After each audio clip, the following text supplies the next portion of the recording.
Artisans en or, des artisans des métiers de bouche de la région, au savoir-faire d'exception.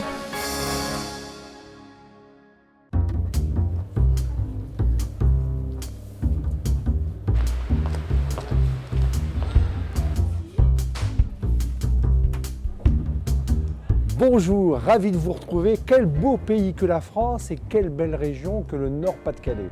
Ici aujourd'hui je suis à Lens, dans une vieille maison qui existe depuis 45 ans. Et Sébastien Fernico à 2 ans a repris les rênes. Il a tout gardé dans son jus, c'est absolument magnifique. La porte est grande, on a envie de rentrer et vous allez voir, tout est délicieux. Suivez-moi, on va aller le rencontrer.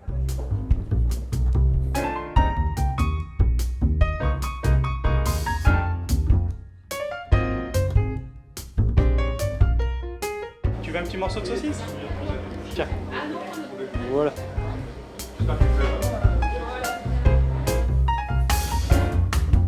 Voilà, je suis derrière le comptoir de la boucherie du centre, dans les rues piétonnes de Lens. Bonjour Sébastien, bonjour Marjorie. Bonjour. Merci de me recevoir aujourd'hui. Alors Sébastien, pourquoi Artisan en or? Pour Artisan en or, c'est pour faire comprendre aux gens aujourd'hui que l'artisanat, c'est aussi un savoir-faire.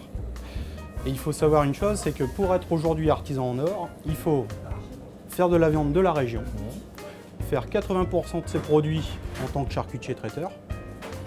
Et ça montre aussi aux clients qu'aujourd'hui, pour que l'artisan soit là, il fait ses produits lui-même. Donc vous allez nous faire un petit pot de chevelèche. Alors aujourd'hui, je voudrais montrer à votre public et au mien aussi qu'on peut faire un pot de chevelèche soi-même sans beaucoup de complications. Alors, on va aller dans le labo et voilà. Et je vais mettre mon tablier. Et on va leur démontrer tout ça. Bon, merci, on y va.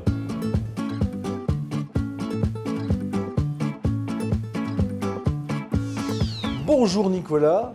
Alors, il n'y a pas de problème, on vous dit tout ici. Vous voyez, Nicolas Béga, producteur d'agneaux du Haut-Pays à Ulu, livre toutes les semaines, ici, en viande, notre ami boucher Sébastien. Voilà, on est dans ta cuisine et on va faire un pot de chevelèche. Et nous, dans le Nord, on adore ça. Le pot de chevelèche, ça veut dire pot de viande, c'est une recette flamande.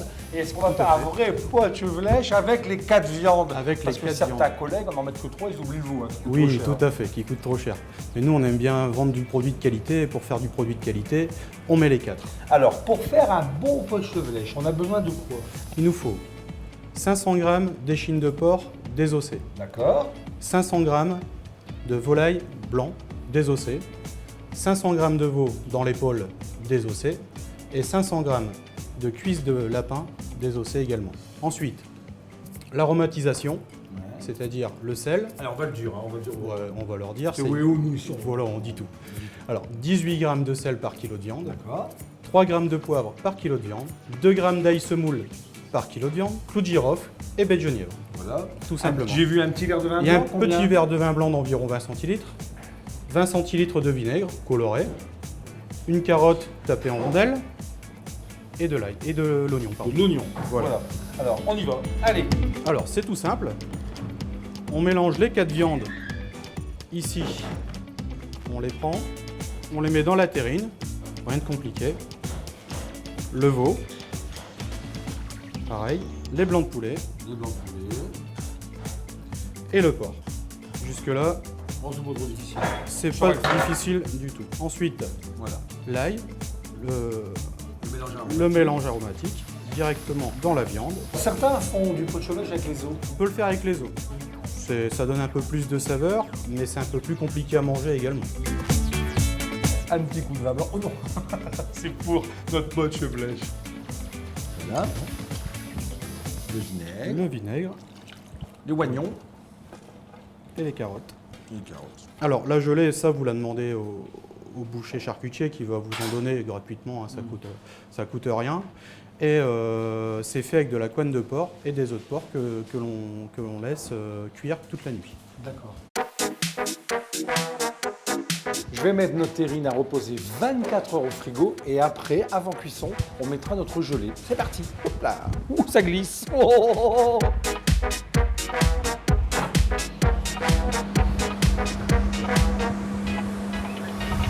Notre terrine a bien reposé.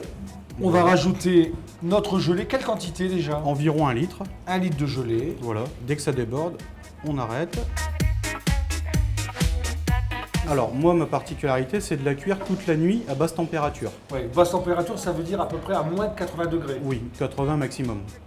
Mais on peut la cuire également environ 3 heures à 150 degrés. D'accord. Qu'est-ce que ça apporte le fait de cuire à basse température? D'avoir une viande qui est beaucoup plus moelleuse. Allez, on y va. Nous, on cherche le moelleux. Hein. Voilà, tout à fait. C'est parti pour toute la nuit. Après, on va les souper.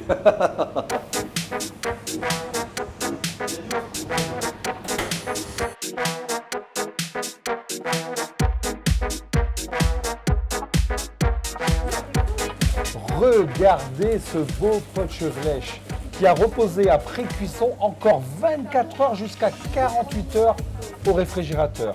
Allez, Sébastien, tu vas nous couper une bonne tranche de ce pot de chevelèche. Voilà. Vous pouvez le faire avec bien sûr des pommes de terre à l'eau, des fruits, ce que vous voulez.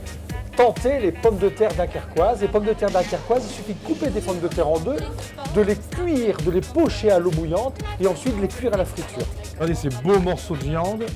Un grand merci Sébastien Merci pour ton accueil, cette bonne humeur. Je vois, il y a énormément de monde. On a un peu interviewé les clients, ils sont tous très contents de venir chez toi. Ils disent qu'ils aiment ton sourire et ta gentillesse et aussi la qualité de tes produits. Tout à fait. Et on dit à nos téléspectateurs à la semaine prochaine. Et laissez-moi, je vous en prie, goûter un tout petit morceau de ce délicieux pot de chevelèche.